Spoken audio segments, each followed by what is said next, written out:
PJ Bupati Bogor Asmawato Sepo menyerahkan bantuan hibah antropometri kit dari Kemenkes RI. Bantuan tersebut diserahkan secara simbolis untuk posyandu yang ada di wilayah Kecamatan Sukaraja, Kabupaten Bogor, untuk mengoptimalkan pelayanan kesehatan di tingkat posyandu dan mendukung terciptanya derajat kesehatan masyarakat Kabupaten Bogor. PJ Bupati Bogor Asmawato Sepo mengatakan bantuan hibah antropometri kit dari Kementerian Kesehatan Republik Indonesia sebanyak 4.662 unit untuk posyandu di Kabupaten Bogor diserahkan untuk Kecamatan Sukaraja sebanyak 185 unit antropometri kit. Bantuan tersebut nantinya akan diserahkan kembali kepada masing-masing posyandu di wilayah Kecamatan Sukaraja.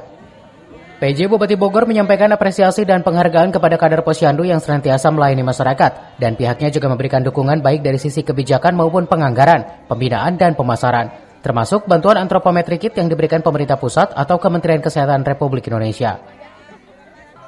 Dari Sukaraja, Kabupaten Bogor, Suhanda Abriji melaporkan.